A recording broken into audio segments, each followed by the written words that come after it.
Hello, everybody, and welcome to the Decouple Podcast, where we explore the science and technologies that can decouple human well-being from its ecological impacts, and the politics that can make decoupling possible.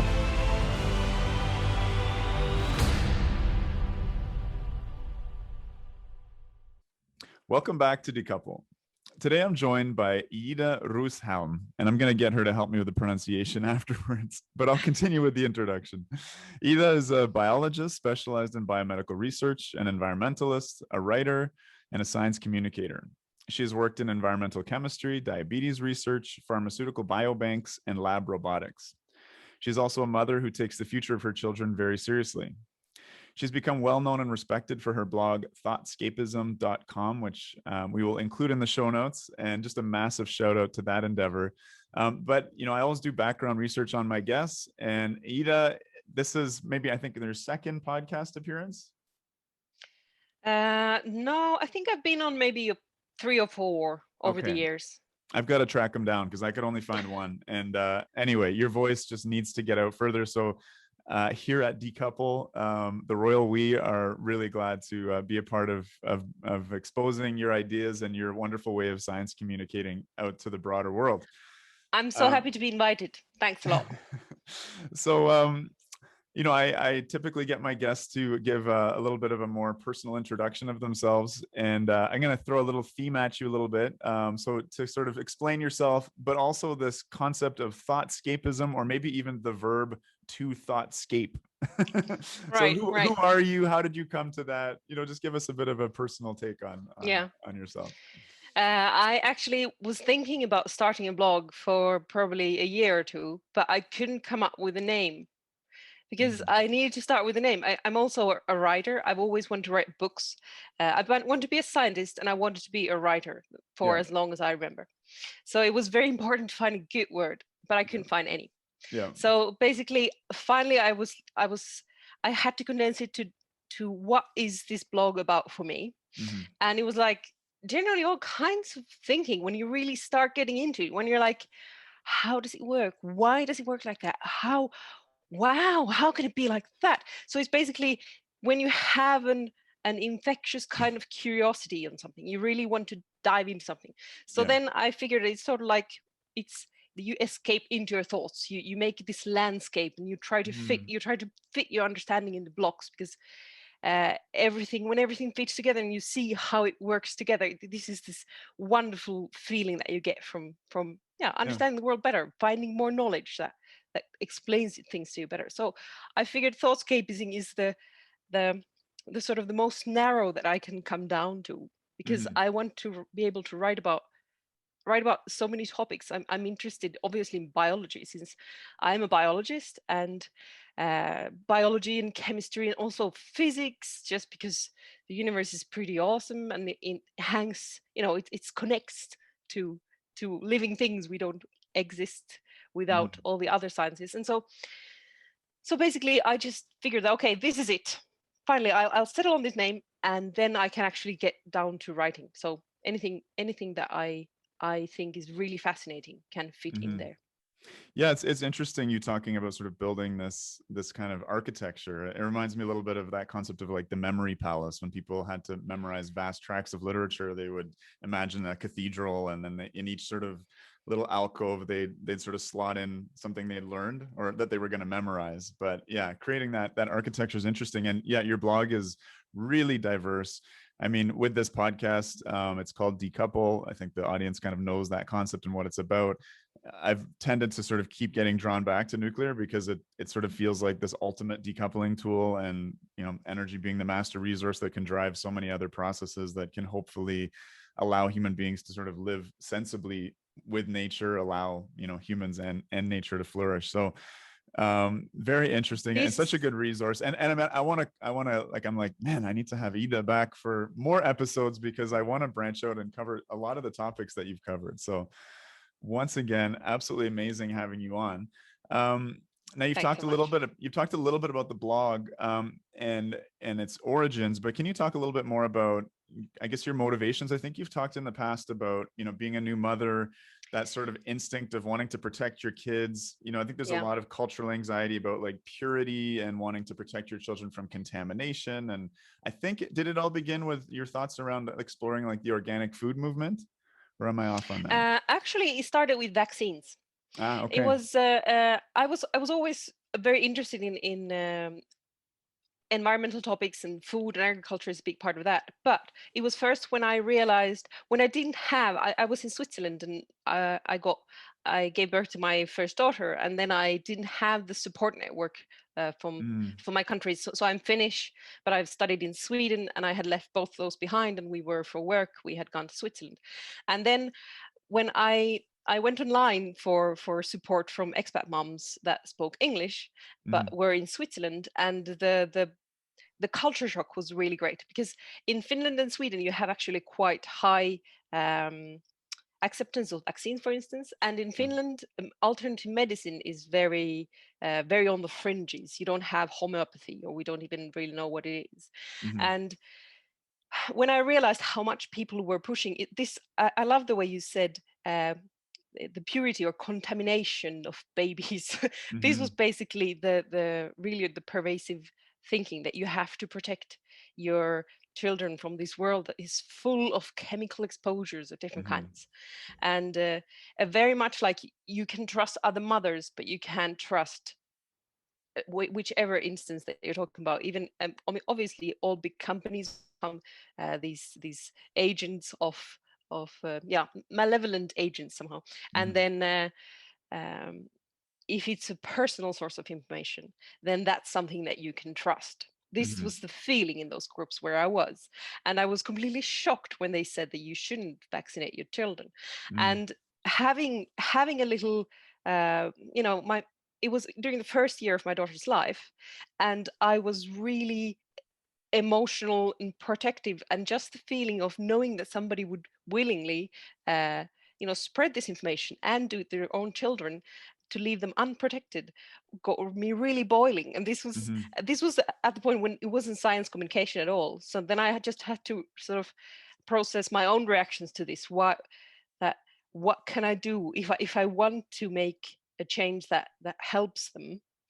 Being mad at them doesn't really help. I mean, No. I couldn't help it. It was a very emotional time for myself as well.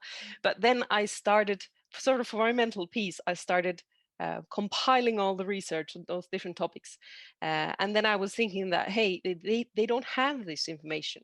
It was also partly this naive thinking in the beginning. They just need the information, which is not necessarily the case, but at least the information should be available, and in a form that you can, if you want to have it, you can have access to it.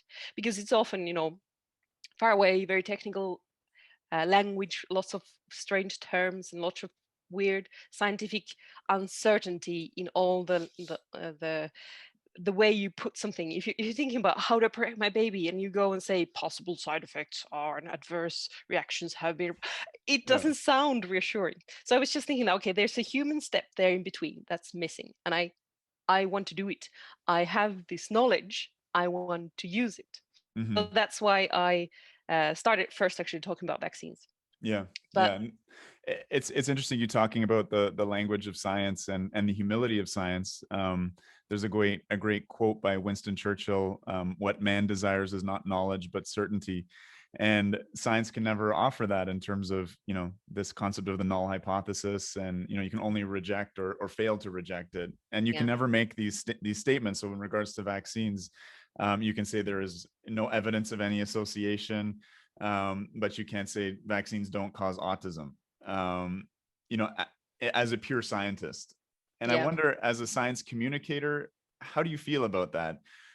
Is it appropriate to, I'm not saying like dumb the language down, but in a world where there's so little trust of expertise, I think we've explored in past episodes kind of why that is. But yeah, I guess, what do you feel about that in terms of I think that's a great certainty in question. communicating it? I think I've written in the past about the pitfalls of science speak. And I think it was great that you said not without dumbing it down, because people think that, okay, either you use a highly technical language, or then you dumb it down and somehow you degrade what you're saying, and you don't actually give the same valuable communication. And I think that's not true. There's a lot larger landscape there. So what I like to think of it is that, sure, scientists don't like to speak in absolutes or in certainties. It's not in the nature of science. It's interesting that people see science as this sort of stiff, authoritative figure, but actually, science, as you said, it's the process itself is one of extreme humility, realizing that we can't necessarily know, and we can't always trust our own views either. We have to protect ourselves from our own biases. And this is very difficult for the layperson, or for in everyday thinking, to always to think that, hey, I can't trust what I think happened. Yeah. So it's a difficult step. But since science doesn't really speak in certainties this way, but there's also a different principle, which I think is very helpful to think about it from a different perspective, which is that science works on the principle of getting it less wrong over time, getting it to the right ballpark. You refine your knowledge. And so if you start then and you turn your attention to science communication, the public space, how are these things talked about? And if you see that there are some arguments and some topics where you are completely off course, where you're really like you're at the 1% when actually the knowledge we have is around 99. So it's really far ends of the spectrum that we are not sure about this bit. But since we talk about it with this inherent uncertainty, people jump to the conclusion that the uncertainty we don't really know. is near complete. And so no, we have to get it less wrong. So we have to use certain enough language to tell people that we are really convinced that we are in this area. The uncertainties are in this scale, on this scale. It's very interesting, because I think it's a red flag when you hear a statement of certainty. It should be to a skeptical mind, because again, science doesn't work that way. In science, it's really messy. I think we're really seeing that with COVID, right? Where, there's a study that comes out, it's not peer reviewed, it's sort of a preprint that there's this miracle new cure for COVID. And then, when there's attempts made to replicate it, oh, you know what, that didn't end up working out. And meantime, everyone's rushing out to buy whatever it is, hydroxychloroquine, ivermectin, you name it, right? And I think science has really been kind of on display because of COVID, and it's sort of conducted a little more humbly and within academia, and there's these consensus conferences and scientists meet, and then they say, okay, this is what the evidence seems to show. Let's draw together all these studies and we'll give this kind of humble take on things. But it's really been exposed to kind of the messy inner workings, and particularly when the process isn't allowed to play itself out.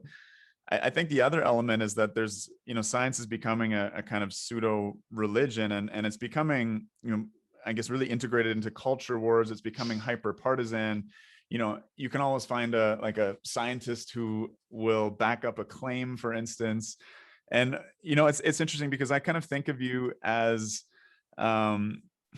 celebrity is totally not the right word, but you are a thought leader and a communicator, I guess, within the sort of eco-modernist movement, and someone that people come to as a trusted source. Because ideally, if you want to investigate any topic, you should comb through the primary literature yourself. You should have the training to be able to say, okay, this is a good quality study. Impossible. It's impossible. There's too many fields. Exactly. And so, you doing that work is of huge value. And I think that's why you really looked up to, sort of within this scene that's small as it is. But I think it's interesting to contrast that role that you play, and the kind of vigor that you bring to the way that you study these topics, to the kind of celebrity scientists of, say, the anti-vax movement, the anti-nuclear movement, the anti-genetic engineering movement. And again, like looking at the ways in which they communicate and the statements they make, which are just laced with these ideas of certainty, that vaccines cause autism, or that claims about radiation, or that, genetically modified foods or Roundup cause everything, right? Autism, celiac, the whole bit. Yeah.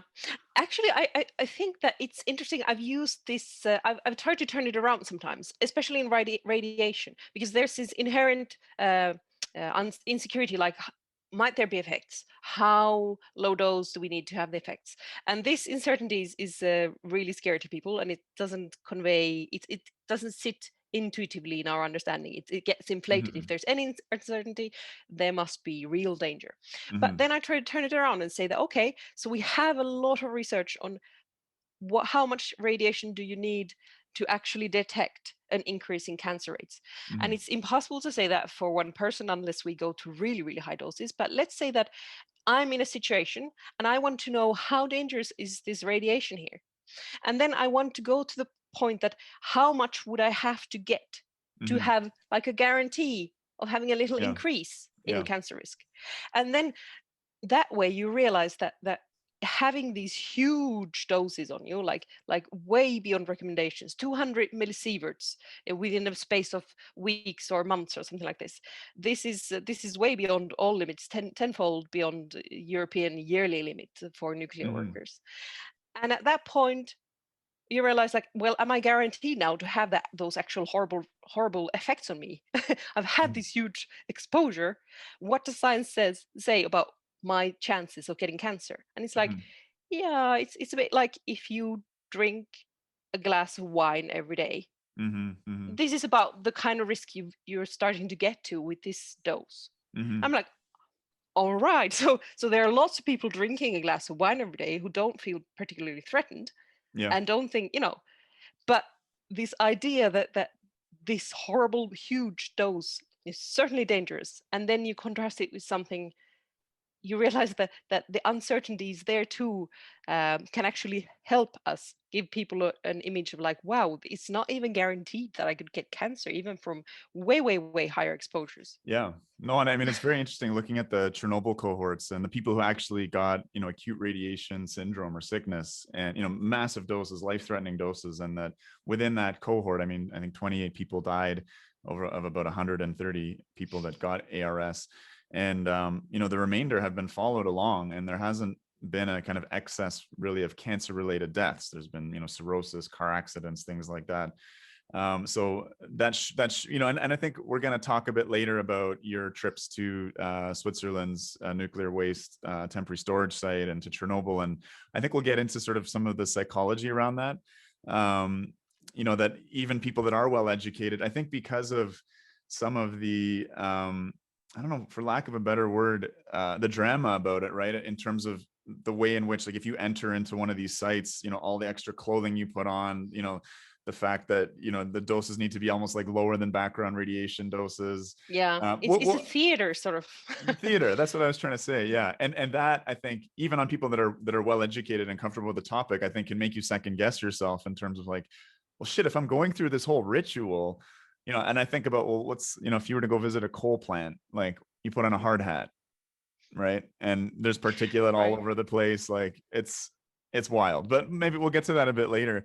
I think another real difficulty with the science communication is, things like becoming familiar with the units of measurement. I mean, radiation, God, there's 9-10 of them. They're all it's a little bit complete difficult. Disaster. and then also this concept of numeracy, right? And I've been looking into that recently, and our ability as human beings to understand large numbers is really limited. And it's because we evolved and we've spent the vast majority of our evolutionary lifespan as a species in hunter-gatherer tribes, so we're comfortable with numbers kind of up to about 100 in terms of visualizing things. And there's this great example of $1,000 bills stacked up is about 4 inches, a million is a football field, and a billion is the height of our atmosphere on Earth, right? And it's so hard to get our mind around that. And again, some of these sort of radiation measures, like a becquerel, for instance, like the number of decays of an atomic nucleus within a sample in front of you, that can sound terrifying, right? Especially to people that don't understand that the whole world is radioactive. And I think you walk around with a Geiger counter a lot. So what are some of your insights from that? Units, numeracy, and life lessons of walking around with a Geiger counter. Tip number 1: turn off the beeping, because right. that would scare people. Like the theater, when you really put on the safety gear, then you feel that it must be dangerous. If it starts beeping, then it must be dangerous. But the thing is that you can set the limit to anything. Right. That no matter what you set the limit to, if it starts beeping, you get alarmed. Yeah. Now, most of the time, it's actually really boring. Yeah. You go like, where? There's radiation everywhere, sure, but not a whole lot of it. And you go looking for like, where can I find some more? Yeah. And there's some really interesting stuff that happened, but not very often. I mean, I no longer sleep with it on my bedside table because I was woken up by cosmic rays. Wow. Wow. Cosmic background radiation suddenly spiked my meter. That's like the Was only. that because of like an aurora borealis type effect or something, No, or? that was in Switzerland. So but Right. it's possible, but basically you just have these random high energy particles coming every now and then. And if you have if you're If the in luck detector and lines up. yeah, exactly. Then Wow. so it was interesting. I hadn't turned off the beeping yet. So it was in the middle of the night, suddenly like, Have you, what? do you share a bed with another Yeah. person? Yeah. Yeah. I've heard if you like, maybe if you put it between yourselves, that might, Ah, right. right. Because of all the radiation we're giving off from Yeah. Then it's potassium a and things like bit that. more. Yeah. Yeah, no, it's funny. I work in a hospital and in the emergency department, and so we have a lot of patients on telemetry, on monitoring, and so we're trying to detect if they're going into an arrhythmia or if their oxygen levels are going down. So there's this ecosystem of sounds all around you.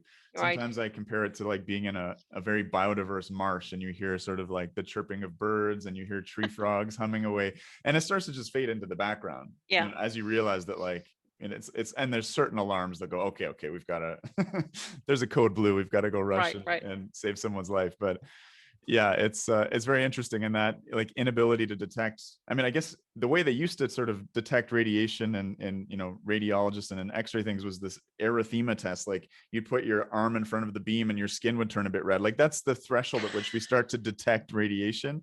But it's almost like if you could put like an implant into someone and they could constantly have the sense of what's around them, it would really kind of demystify things. And I think has that been part of your process of becoming comfortable with radiation? Is just, hey, it's my granite countertop, this, that, and Yeah, for traveling sure. to I these mean, different places. it's been a part of it. And actually I was really inspired by I went to OECD has this nuclear energy agency, and they had a workshop on risk communication in 2019. And there I met a professor from California. It was 1.5 years ago. He was a really great guy, and I can check the name for you afterwards. But he has a project where um, uh, he has a software that he's developed that can map uh, radiation levels to a map, so that you can sort of you can walk around you, and you can have this map of radiation levels all around you. And he said that there were even people who were a bit iffy, like, okay, but what if people knew this, and what if there's like Right. some areas with housings which have a bit higher readings, and we don't want people to have access to this kind of information. You Right. can scare them. It's going to But hurt I was, tourism. yeah, exactly. Yeah. Or sales, Right. sales of houses. But I was really inspired by it, because I thought that if people would have this ability to check and know that, hey, it's all around us all the time, I would think that it would help them also get over it. Maybe they would first go like, oh my God, that is one Right. spot around in the neighborhood where you have higher radiation. And then Yeah. afterward, they're like, yeah, sure, there's spots like that. Yeah, it just recedes into the background. I mean, in Yeah. the same way that, we can smell pollution on the street from dirty cars. I mean, when you travel overseas, particularly to countries where there's not regulations on like automobile emissions, like you notice, I mean, it's interesting, it does fade into the background, right? Like, our noses have a real ability to go, oh, that's an awful smell, and then just, just phase it out, ignore it. And Yeah. I think that probably would happen with radiation. Again, on this kind of science communication topic, and I guess kind of comparing and contrasting, someone like you who's very rigorous, and I think very, very honest in terms of, challenging cognitive biases. And if you find some literature that disagrees with, a previous point that you had, a willingness to change your mind. I'm thinking about some of the sort of thought leaders of the green movement. Fukushima's in the news because is the anniversary. I think it's tomorrow's the anniversary. We're recording March 10th here. So one of the sort of celebrity scientists of the anti-nuclear movement is a guy named Christopher Busby. And after Fukushima, this guy started a charity called the Children of Fukushima Foundation, and sold for-profit supplements, I think calcium, magnesium, at prices that were 3 or 4 times what you get in the pharmacy, because you can buy these things in the pharmacy. So literally profiteered off of this.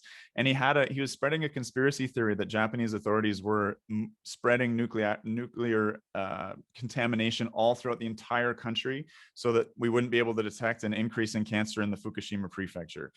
And, you know, when you think about the impacts that this has, and we were talking earlier about, you know, these concepts of sort of purity, contamination, fears that mothers have, like very natural protective things that we have for each other and our children in particular. I mean, the fact that someone like this, when this is exposed, and George Monbiot exposed this, wrote a great article about it, I think in The Guardian, you know, they still don't lose their prestige. You know, even like my father was quite anti-nuclear. And when I sort of started exploring this topic 2 or 3 years ago, he was like, what about Chris Buss? Because he does a lot of low dose radiation stuff. And it took a while to sort of learn more about the guy, but I mean, and the list goes on. I mean, Andrew Wakefield and the, you know, the fact that he was involved in a legal battle, was paid to sort of do this case series of 12 children that he sort of selected, and, you know, just horribly dishonest science and like profiteering from it as well, right? And I think what's interesting is, you know, some of the angles that you've taken around nuclear power, around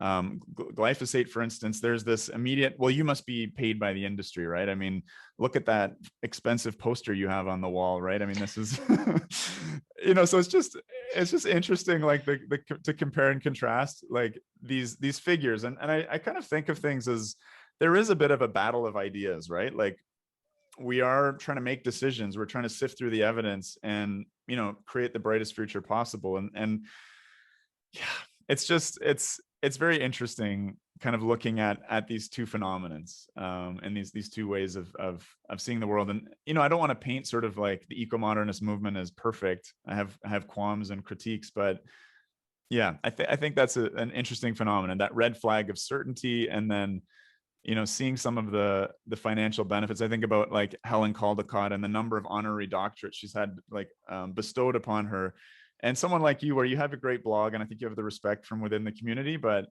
it's very different, right?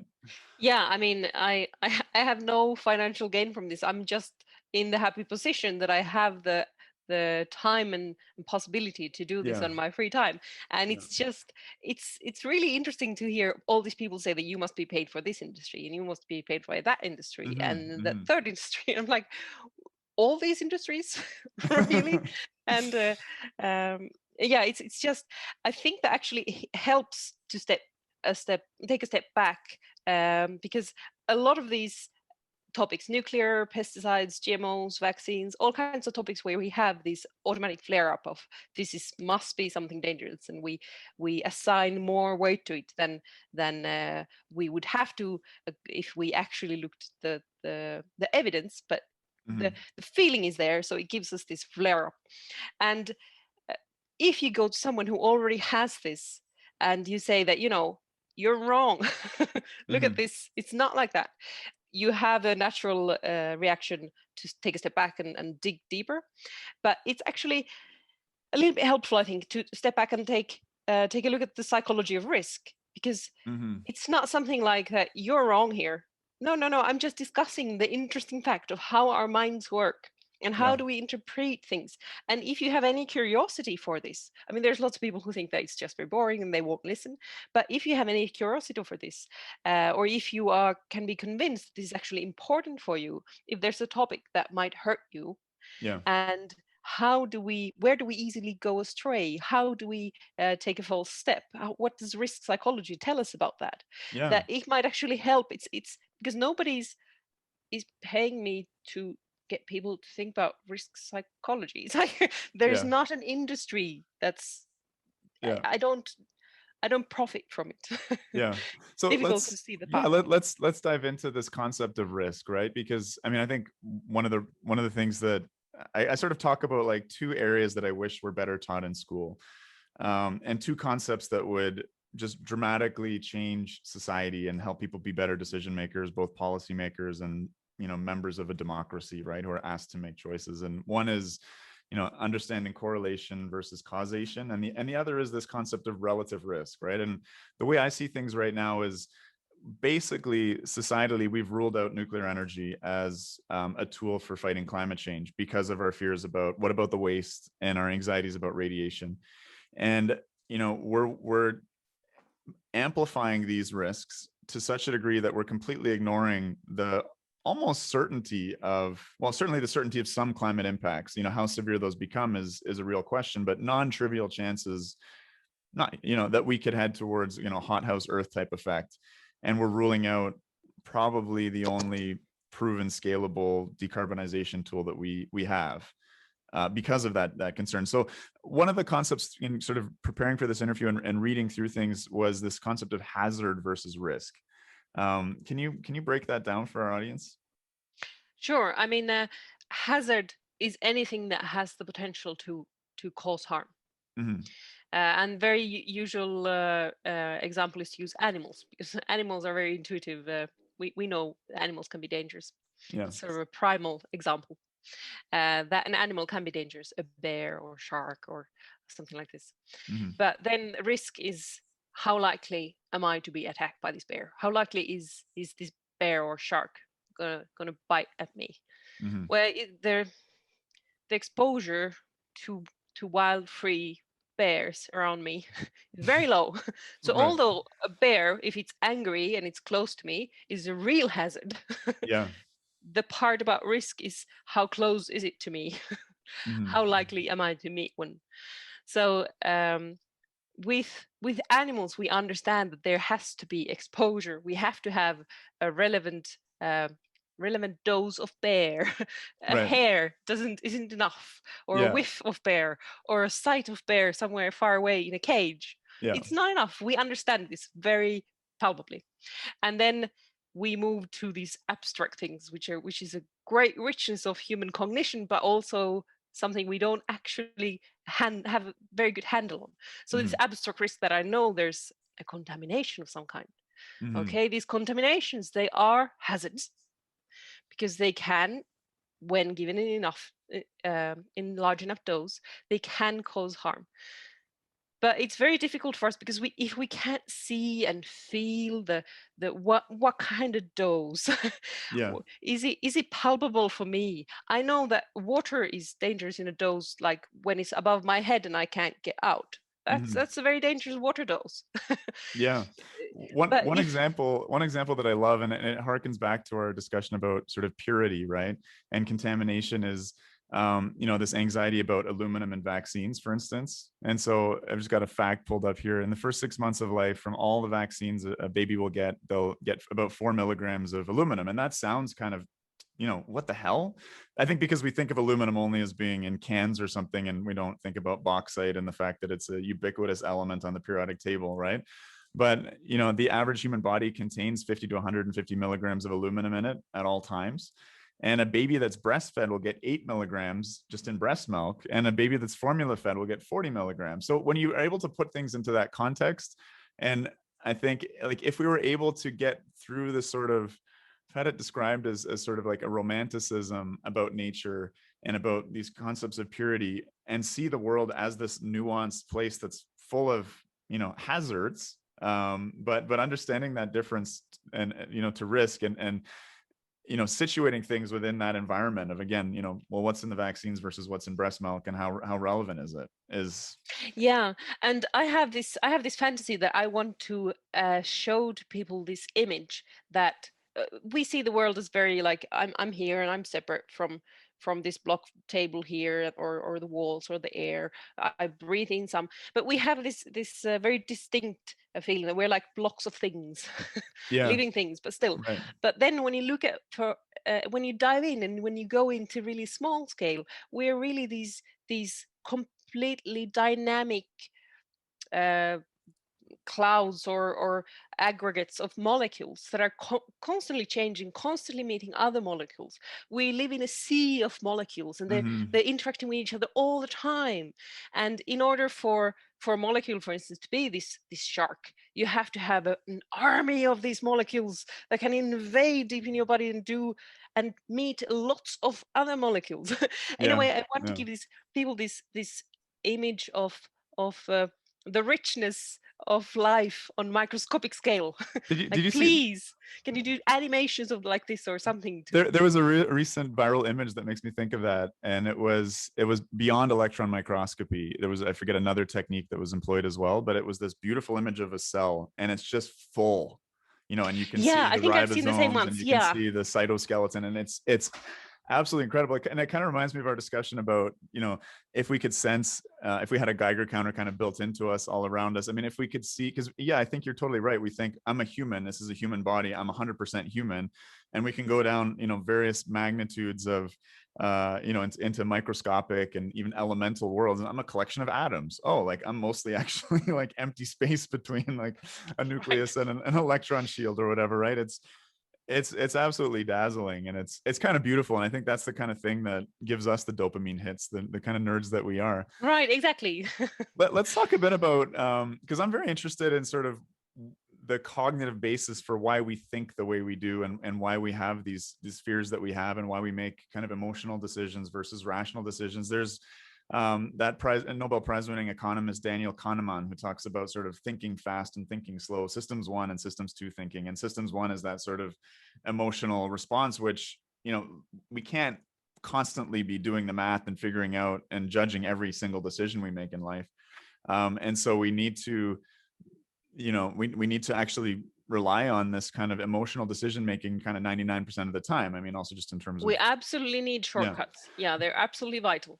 But there's this need to figure out, and in medicine we call it cognitive forcing, because we make a lot of our decisions, you know, and our diagnoses around that kind of, okay, I've seen pattern recognition, I've seen this a lot of times, okay, this cues that diagnosis in my head and this confirms it, here we go.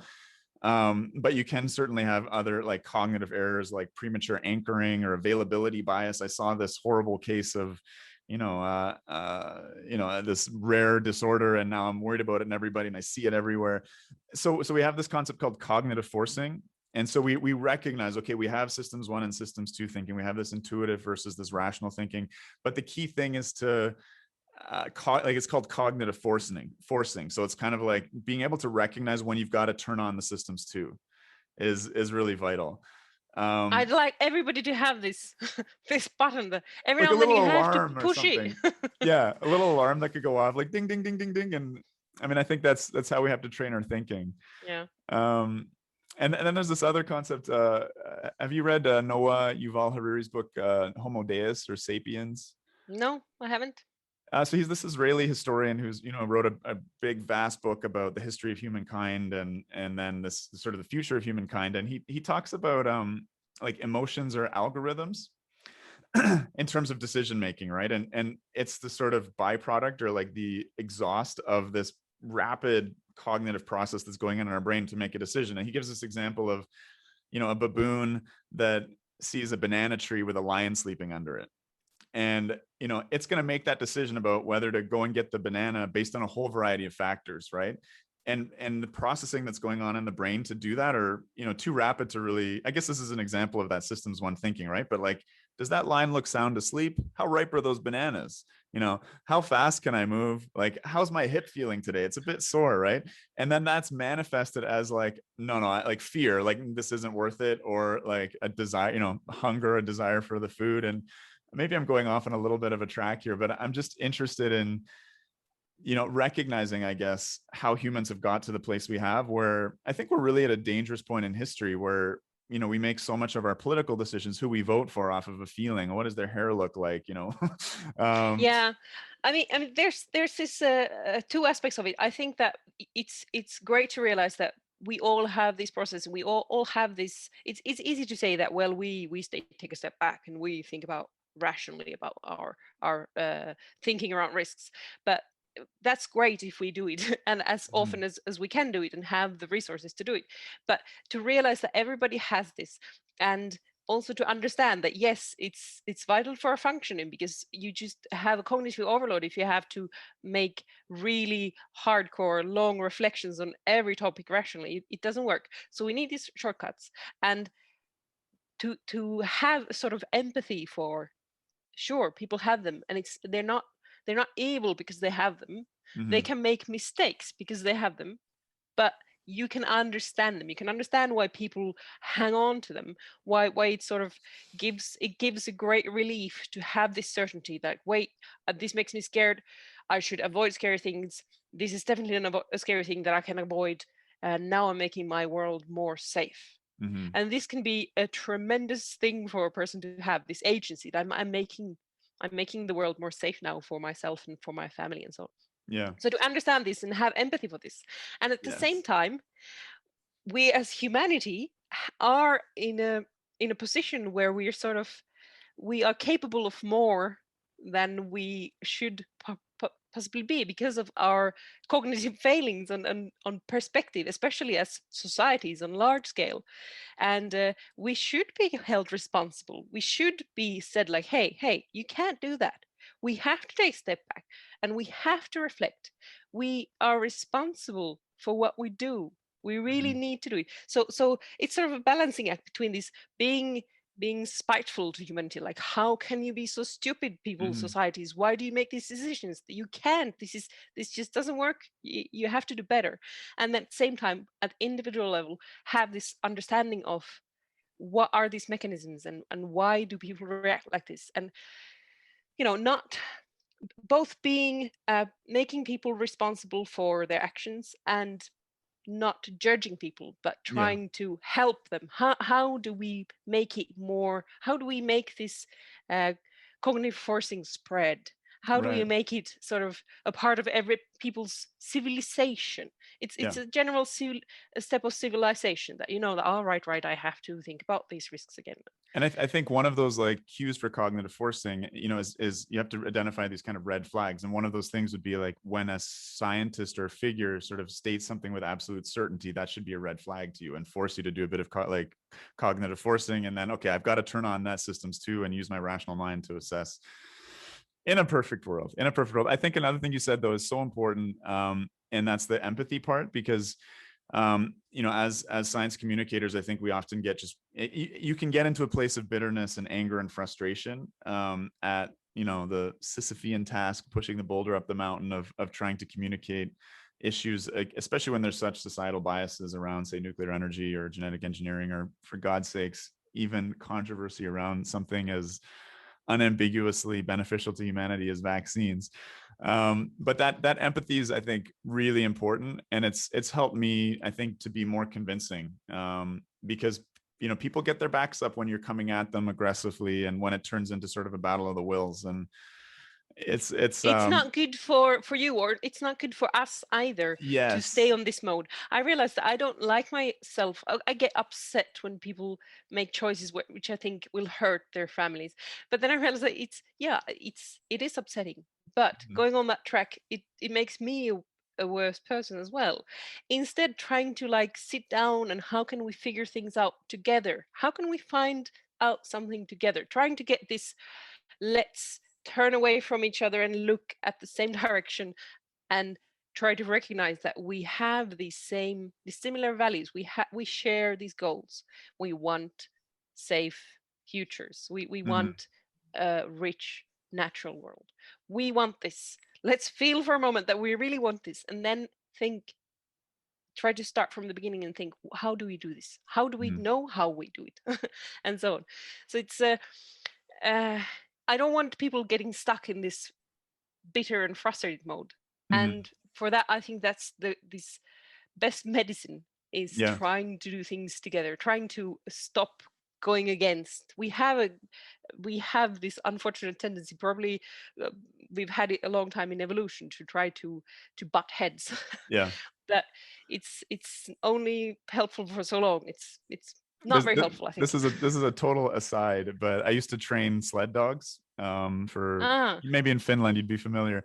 And one thing I was taught very early on is when you approach a dog, you never approach it head on. You come along from the side, so you're both looking in the same direction and you're kind of on the same team. And so I think that empathy thing kind of serves that function of hey, I can recognize, like, as a mother or as a father, like your fear of like contamination and your kid, that protection, that I shouldn't say overprotectiveness, that protectiveness that we feel for our children, and coming at that angle to begin communicating, and then talking about the, well, there's this risk and there's that risk, and there's, this is a hazard, that's a risk. So speaking of those risks, you have a great graphic, like your website has a lot of awesome content, written word, but just some great images that I've found useful. And one of them is this picture of like a forest, and it's like, it's admittedly, you say not to scale, but it's these great big trees, which are demonstrating like really tiny trivial risks, and then this kind of shrubbery at the bottom, which is these real risks that we ignore.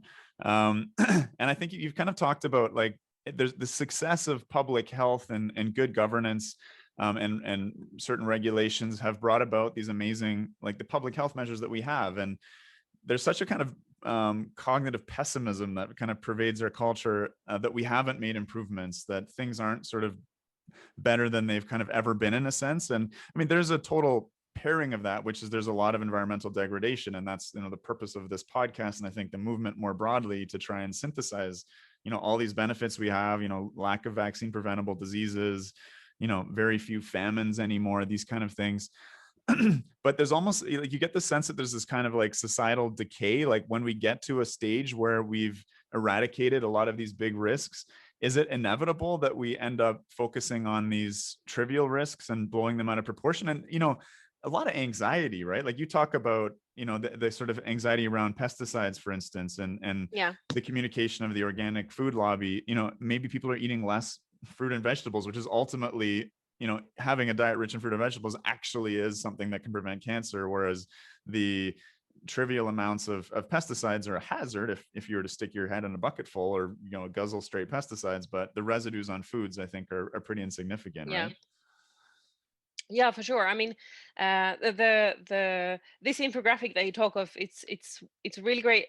It's together with Alison Bernstein. She's a neuroscientist from US, and we had actually a graphic designer help us. So you can see her touch there, and it has these things which we really don't think about, really, because they're so mundane. They don't set up the alarms like Yeah. eating your fruits and veggies. It's Yeah. actually a really big Big deal. factor for health. But nobody feels it's dangerous to skip their veggies and fruits. They just feel, Yeah. oh, I'm not, I know I'm not doing as I'm supposed to, but they're not scared. Yeah. They're like, oh my God, today no cucumber. Since Yeah, looking so at your site, I've actually started eating even more. I have a pretty good diet, but I've started eating even more vegetables. that's great. That's great. Yeah, because this it's, in a way, it's also a really a sign of privilege that Yeah. things are so good for us in rich countries, Mhm. that we have the time to like they had in ancient Greece. They had slave labor. We have probably some imported slave-ish labor from the poorer parts of the world. But anyway, we have a better situation in society, and we have time to do philosophy and all kinds of things, Mhm. and we Mhm. can think about these abstract things, and then we can get scared about them. So then we have this space where we can actually be worried about things which don't actually cause, you can't see the damage, you can imagine that there's a damage, and then you can Mhm. blow it up in out of proportion. And It's then the risk of that, though, is again that we blow up a certain thing so out of proportion, like our fear of radiation, that we ignore air pollution. And yeah, another exactly. another great infographic you have is regarding sort of the basis of evacuations of the Fukushima district. Can you explain that infographic for us? Yeah, I had the chance, considering that it's the Fukushima anniversary tomorrow for us while we're recording this. I was thinking back to 2019, when I was at this conference, and I could hear people from Tomioka town, which is just next to the Fukushima Daiichi nuclear power plant, and they tell their stories of how their life has been, and their town was evacuated. And there were also children who called in, like school kids, Mhm. to the conference, and they said that that they really suffered from the stories people tell and the fear that you have around it, and they wish that people should know the real facts about Fukushima. And I felt it really strong. Like, these are the kids who are affected by this are real, and we owe it to them to look at it. And then the thought of somebody, the government just coming and telling you that you are not allowed to have your homes, get out, and we maybe never give you your homes back. And then realizing what a huge thing this is, and how can we actually justify it? Is it, what kind of justification did they need? And the thing is that they actually, the justification was understandable. Again, it was fear, and they want to make sure no one was hurt. But that's not enough, especially when you talk about governments. They ended up killing between 1,500 or 1,800, something like this, people just by evacuating them way too rushly, when they could have stayed and no one would have died. So I felt that these kids needed, people, adults should take them seriously. So I made the best effort that I could at thinking, like, what kind of justification do we have for them not to go back? And I looked at the level of risk they had, and I can see the radiation levels in the parts of the town that are still not open for habitation in Tomioka and nearby, the most contaminated areas, basically, and calculated the kind of exposure they would have. And then I just compared it to, how about if they moved to Tokyo? I mean, they're living in the nearby cities. What if they moved to Tokyo, which is a little bit south of the country? And how much would their exposure go up? Incidence of earlier death or morbidity would go up just from living in a city with more air pollution, because Fukushima is really nice, fresh air, lots of countryside and so on. And it's several times more dangerous for them to move to Tokyo. Nobody stops them. There's no gates like, you're not allowed to have your home in Tokyo. Right. It's more risk. They're more likely to die.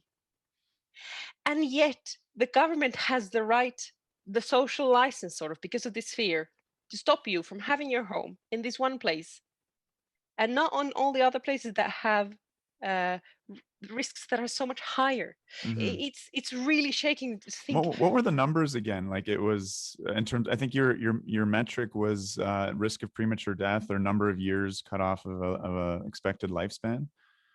Just roughly, I think it was. I remember the polluted area in Tokyo was like 5 years. And it is interesting that we talk about like contamination when we talk about nuclear, and we talk about pollution when we talk about, particulate air pollution, which is orders of magnitude more, well, maybe I shouldn't say orders of magnitude, significantly more dangerous. Yeah, the numbers were basically, I had percent increase in risk of premature mortality. So it's how much more likely are you to die prematurely. And for Fukushima, the restricted areas where you're maybe allowed to visit but not really live yet, the risk is so low that it doesn't register. We can't even determine that there is a risk scientifically. Yeah. And if you take those areas which are off limit completely, which are the highest contaminated, they only tell you that it's above 50 millisieverts per year. So they don't tell you exactly how high. And I tried to find some figures, but I couldn't make so I made an estimated guess that I'll double that to 100 millisieverts per year, because that's the lowest where we start getting some idea that we might have an actual increase in risk from radiation. So it's very, very unlikely that we would have any increase, but if we have an increase, it's tiny. It's on the level of 1%. And just to clarify that data around that, like that 100 millisievert cutoff, where we can actually measure an increase. That's, I think, based off the lifespan study of the atomic bomb survivors, where the dose was kind of instantaneous. Exactly, instantaneously.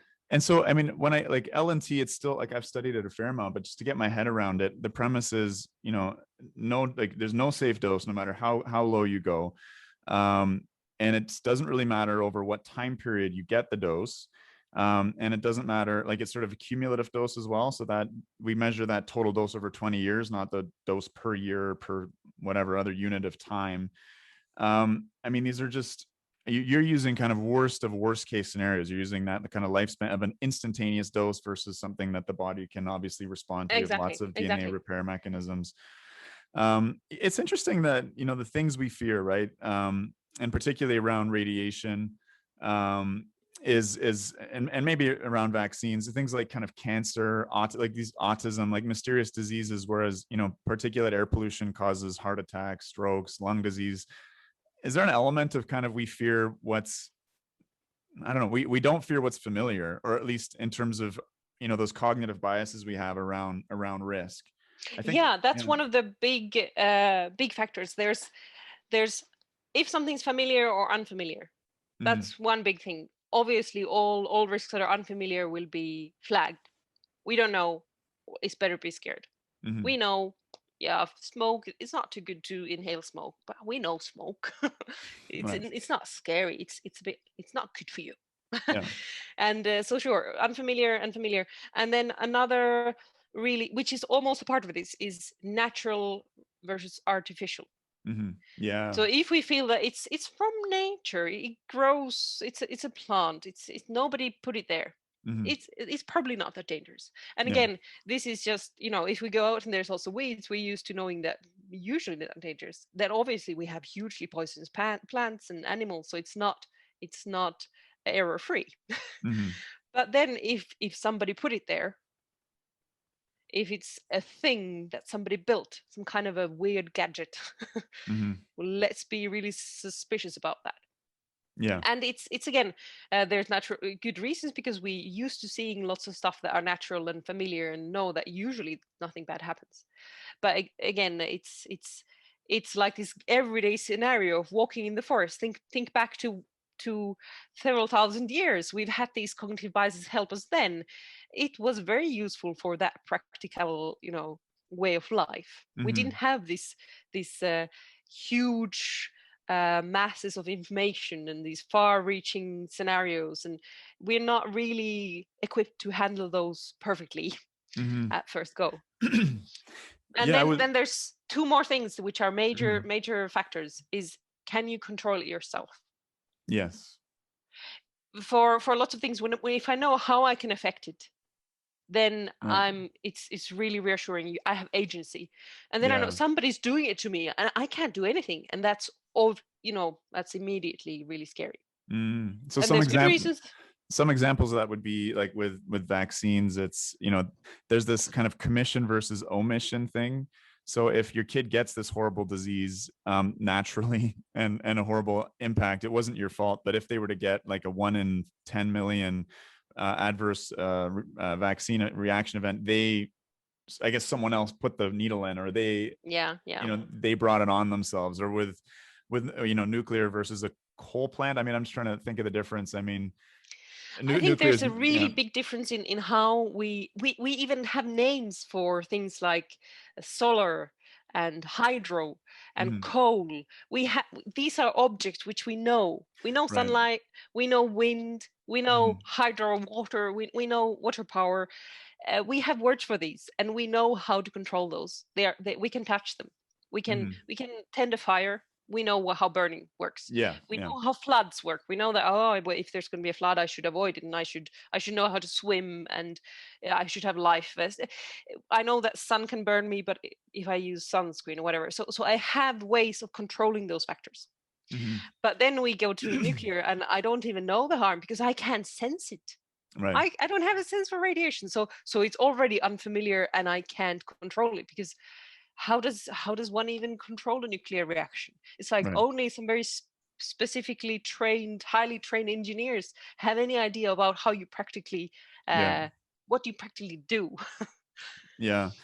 So this kind of brings us, I think, to that question of education. And I had a guest on, Mirto Tripathi, talking about nuclear energy in France, and it was mostly focused on sort of the social implications of nuclear in terms of anyway, listen to that one. It's called Nuclear Energy in France and Social Solidarity. But she talked about, there was an era, I think up until the late 90s, where, every high school class would tour a nuclear plant.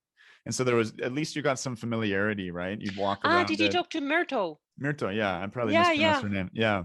So, just getting that exposure, right? And especially in France, where 75% of the electricity is produced by nuclear, that makes a ton of sense. And then it's been, though, I guess 30 years now since they've done those tours, or since that was a part of the kind of French curriculum.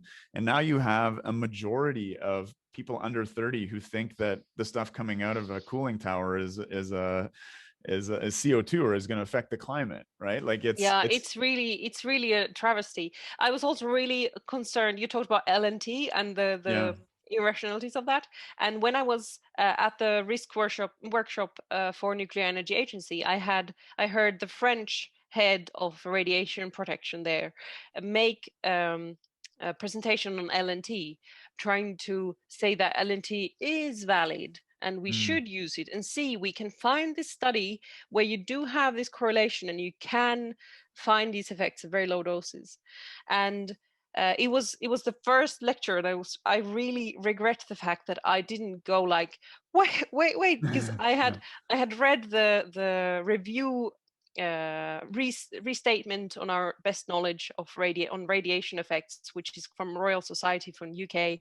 And this is a meta-analysis, right? It's not just one study, it's pooling all of them. It's like this, taking these experts or together in a room, not even one group doing this, but like this huge group of experts discussing all this evidence. Is a really great article, and it has some really good graphs and we'll put it in the show notes. Yeah, and appendices are also really worth reading. Actually, readable appendices, amazing. And they took all the studies you can, all the good quality studies you have of different populations with different radiation doses and what you can see.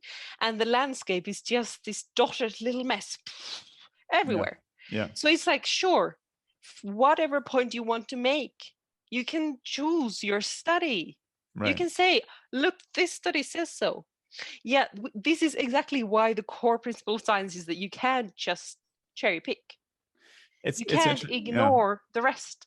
It's interesting in medicine, like the treatments that we argue about are the ones where, you have that exact thing where, okay, this study showed it was a positive benefit, this study showed there was more harm, and then it gets very partisan, and that's what we get really attached to in terms of, no, I'm a believer in this treatment, or I reject it. And we fight about it incessantly. But precisely that, like in terms of that line you're describing, that linear no threshold line, once you get to those very low doses, I mean, the studies that find an effect, it's a tiny effect, right? Like one extra cancer per thousands. Yeah, and this is why this whole argument is really hurtful to the public perception. Because while the experts argue about, is there an effect, isn't there effect, you should just put them all in a box and say, look, this uncertainty here is an infinitesimal risk. We're arguing about, does it have a tiny risk? Or doesn't it have a tiny risk, but maybe only tiny risk? And it's like, the public should have some good idea about what you're arguing about, not just this general anxiety about that there is uncertainty. It's really when you see scatter around a line like that, some above, some below, you have a sense when you put all the literature together that there's no effect. That's the sense you get. Of course, science will be very reluctant to ever make a definitive statement about that. But I mean, this leads to some really interesting things. Again, it's good, I think, that we're bringing up Fukushima because we have the anniversary tomorrow. But the Japanese were under a tremendous amount of pressure, to demonstrate, to gain public trust. And this was partially because of, I believe his name is Jatsko, the former NRC chairman, who created a ton of doubt. The story is in our last episode that's on the Decouple show. But and one of the things they did was they lowered the radiation limits from what they were before, right? After the accident. And so this led to things like bulldozing all the topsoil off of this incredible agricultural area. I mean, many fields. I heard when I hear those stories. When you look at agriculture and what is environmental, what is responsible farming, and the focus is so much on preserving soil, and then they're like cheese slicing it away. I mean, cheese slicer is a very important Finnish utensil which I use every day, and they take it away. It's how are people not screaming at this crime against the fields? It's horrible. And then they put it in bags, and then the bags leak, and then they freak out about the bags leaking, a level of radiation that was lower than what the standards were before the accident, would have been considered safe before the accident. So yeah, my fantasy is that you, and I don't think it should be a fantasy. I think it's a goal. We should have some kind of a overarching risk principle. Governments, health institutions should have a huge work, I understand, and it would not happen overnight. But this general industries and general public health measures should look at levels of risk. Yeah. Whatever the kind of harm is, from whichever area, you have some general magnitudes of levels of risk.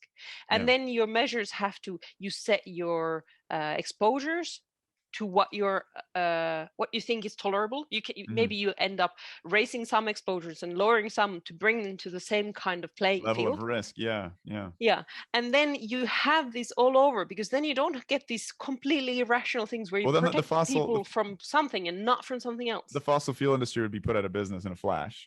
Oh, for sure. Right? Like this. If they had to pay the externalities or do anything remotely close to the safety culture of nuclear, they would be done. And I mean, I think that's when we start thinking about the geopolitics or the underlying rationales for why nuclear has kind of paid this price and other industries haven't. I mean, that's got to factor in, because this is what is crippling and holding nuclear back to an enormous degree. And it's very hard as advocates who care about our children it's a hard point to push that, hey, we need to relax a guideline or, increase the levels that should be the tolerable levels. Like, that's very counterintuitive. Of course, we sound like, oh, they must be getting paid by someone, right? But it's I think that it's easy. You can try to say that way. You said, oh, let's be less safe about nuclear. No, let's be responsible about risk levels in general.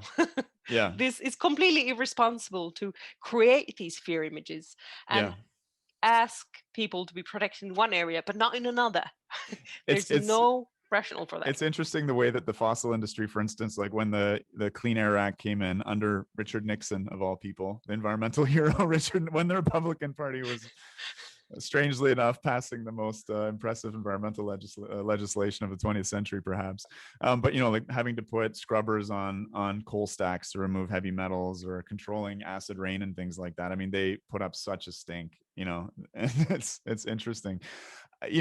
Unfortunately, I do want to sort of keep this around an hour. We're a little over that, but I don't care.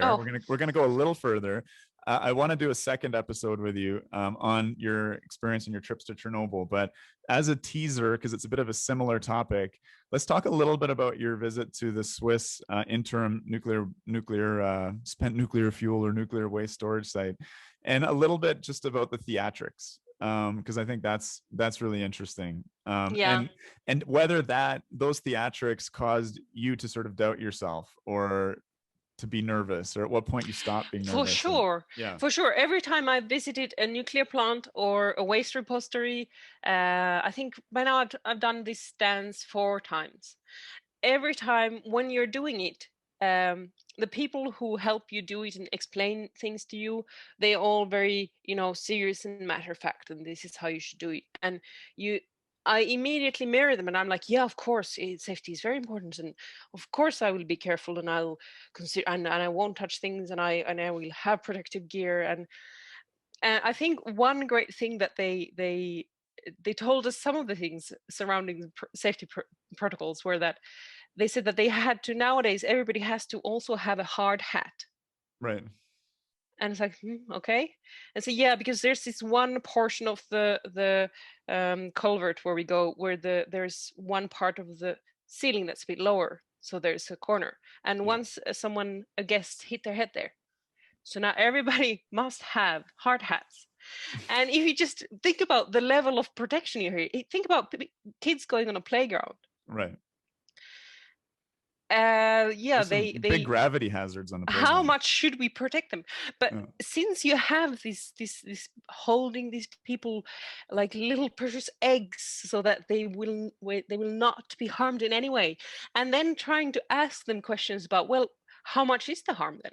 Right. What level of risk is there? I'm putting on these hair nets and these white lab coats and And like, why a hairnet? Is the fuel is in these closed casks? Is there powder that's somehow going to mysteriously escape and settle in your hair? Or you had something about like putting on these boots and having to step on a separate mat. Like, what? Tell me more This was, about yeah, that. exactly. First we put on all this gear, and then we walk around the plant, and then we go to the heart of the place where the actual high level waste casks are, the used nuclear fuel. I mean, it's not waste really. Mm-hmm. It shouldn't go to waste. And then to enter that place, you have all these yellow signs of danger, danger, and you have this separate little room where you have the bench, and you have a line with tape on the floor, and you are to sit on the bench and have your legs on one side, and then you are to lift up and take your shoe and to take a protective little booty, and then you're not allowed to put your foot on the same line. You have to remember to put it over that line then, and you sit around the bench, and then you do the same dance with the next foot. And then by mistake I put that on the wrong side of the line, and they were like, no, you must. All right.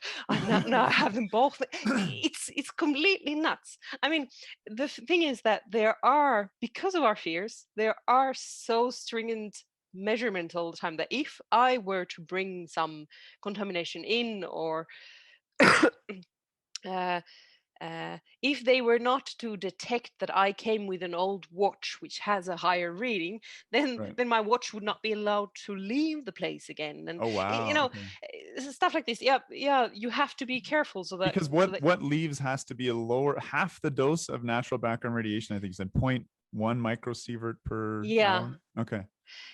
completely normal around the house is 0.2. You get 0.1 a lot as well, but 0.2 is completely, I mean, And hugely your boring and granite normal. countertop was 0.4. Yeah, it's 0.3, 0.4, depending on which spot I find. So if that had been sort of If I quote had unquote taken it with contaminated. me, it would have stayed forever. It would have been, my privileged countertop would have been under, constant observation, and it would have gotten buried under the bedrock to be safely kept away from the public. You go to these absurd lengths to protect ourselves. For And what? whose fault is that? Is that the nuclear industry constantly trying to accommodate? And like I feel like in my own sort of activism, I've spent, I had a learning period where I spent a lot of time like arguing with fundamentalist Greens that I would never convince. And it was good for me because it forced me to really learn the literature and hone my arguments and understand all the objections, and like learn to empathize and understand some of their motives. But I'm just trying to understand, like, is it that the nuclear industry is trying to please those people who will never be pleased by engineering ever more safety? I mean, obviously For there's a sure. regulatory body that's imposing this to some degree as well. But I mean, like, in terms of if we were to look at risk, you should be able to basically, I mean, you should be able to walk straight into that hall, spend a few hours there. I know in the Netherlands, their interim storage site, it's a big, beautifully painted warehouse, and they hang art in the warehouse. I don't think it's open to the public to tour because, of course, the IAEA monitors it, and they're afraid some terrorist is going to like crack the lid off of a spent fuel thing, and like it's just Oh yeah, insane. I got to wave to IAEA cameras because they monitor that as well. I was like, "Hey there, Hi hi." guys. And that you're waving to the most anti-nuclear country, right? To Austria. I mean, I guess it's hard to decide They which kept is in the most. Austria. Yeah, IAEA is based there. I don't know where the cameras are yeah, shooting yeah. to, but It might be. No, fascinating. no, it's partly this for sure that the public is scared. What should we do? We'll Mhm. make it even safer.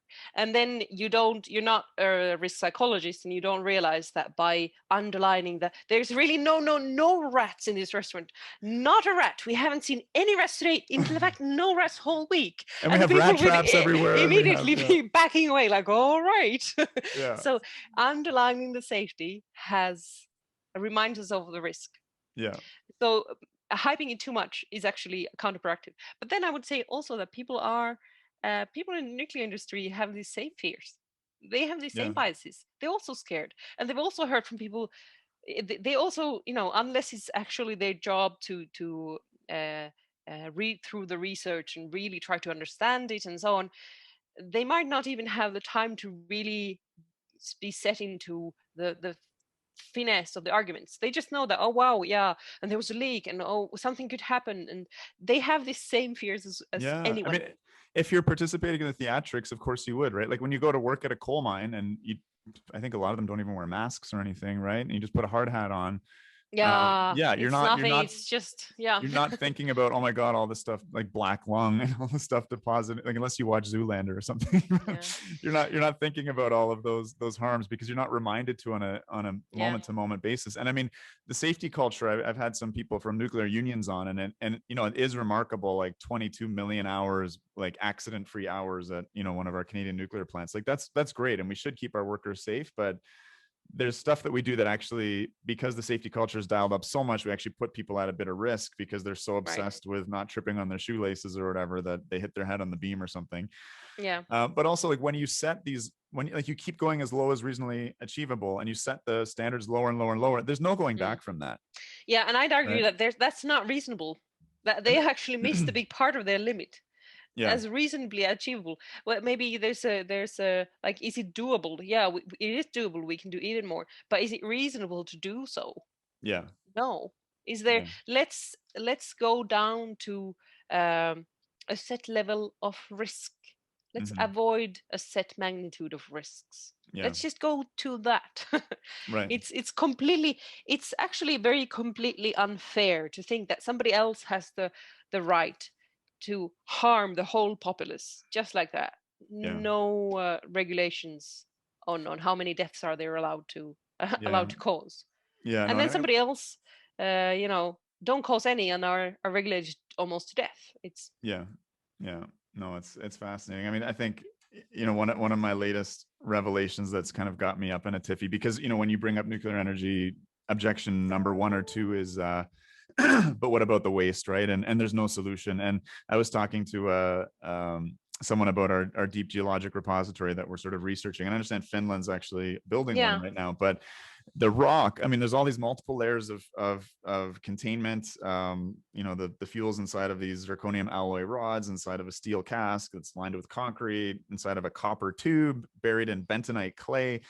And the mechanism for that to get to the biosphere and harm people is water needs to kind of infiltrate through this rock layer, where water moves 1 meter in 3 million years, percolating through, right? That needs to get through all these different barriers, like solubilize often vitrified fuel or ceramic fuel, you know, dissolve that, and then those radionuclides need to move into the surrounding rock, where they immediately bind the minerals. Yeah, they like to bind to the rock. They don't stay in the water. Yeah. And that's what you mentioned a friend on your blog, Iida. I'm Erika, sorry, yeah. my Finnish names are, I've got to do some work on that. But you just very briefly tell us that anecdote, and then we'll close off, because there's and we're gonna have you back for a Chernobyl show and hopefully an agriculture themed show as well. But yeah, just let's finish off with that story from Erika.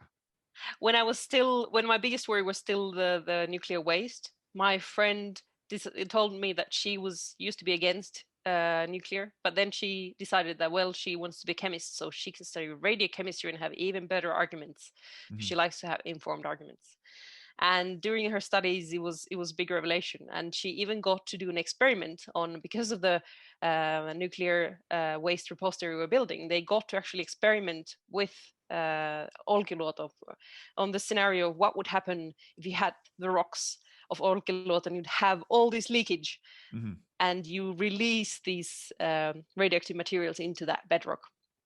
And she left these solutions of the leaks incubating with this rock water solution over the weekend. And then she comes back and she measures again the liquid phase. So she takes the liquid away from the rock. She takes just the liquid instead of the rock, and checks how much I have left of my I inserted the nuclear radioactive elements in the liquid form, and how much do I have left? And it's all disappeared, because it's left in the solid rock bits. It finds these places and it immediately binds to them. So basically, if you try to release a nuclear leak, you have these amounts, huge bedrocks of rock against you, because they keep absorbing the stuff. Yeah, they already have that stuff naturally, and they absorb more. It's so she said that it was just a huge realization that, wow, this thing that we fear, I just caused it. I sort of unleashed it in this beaker, And it was such an anticlimax because nothing happened. It doesn't stay there. And that fits with the Oklo natural reactor in Gabon in Africa, right? Where there's this natural fission reaction back when the U-235 hadn't decayed from 3% down to 0.7 now. And there was a natural reaction, and the products from that, you can measure them. They've moved, a few meters. Yeah, a few meters during the time when life evolved. Yeah. Those waste products have traveled a few meters. Yeah. It's just mind-blowing. Yeah. All right. It's paining me to have to wrap up. But I think for the sake of our listeners, the best approach will be to have you back for a few more sort of themed shows, if you're willing. It's been so much fun. I'm happy to come back. It's been really nice to talk to you. And I really love talking to fellow ecomonists across the globe. We have a lot more cooperation among the European ecomonists nowadays. And it's one of those things among the environmental movements that really gives me hope. It's lovely. So there's a movement building. Yeah. Yes. And I have to say, I'm a European ecomodernist. I'm not a North American one. We talked about you. We're like, Chris, the decouple. He's really he sees things. I'm a eye to eye. Yeah, kind of a social democrat, lefty eco-modernist. That Anyway, that's another. Yeah, and not to even bring polarization to it, because actually in Europe we have a surprising variety of all the parties. We don't have as polarized. I just mean, politics. I think that there's political spectrums, and then there's the left and the right used to agree that there was a role for the state in funding technologies, and I think that's the key issue with North American eco-modernism, is that it confines itself too much to the the political economy of where we're situated. And because eco-modernism kind of originated maybe in California or around those thinkers, it has that flavor. And so that's the thing, like, government support for decoupling technologies should not be a partisan issue or a left-right issue. And no, we're actually doing an episode in a couple of days on precisely that topic, right? Like the ways in which the new left has sort of betrayed a lot of its roots, and is kind of devolving into a bit more of like a libertarian, individualistic, regressive, through their policies, not necessarily their language. And the right has kind of moved away from, politics that saw a role for the state into, and valuing all different kinds of capital, cultural, social, environmental capital, to just being hyper financialized and free market fundamentalists. So that's a little hint of what's coming up soon on Decouple. Right. But yeah. Anyway, Iida, I'm going to have to cut it off. It's so hard. It's been so much fun. It's been great chatting with you, Chris. Absolutely. I'll come back. Sounds good. Okay.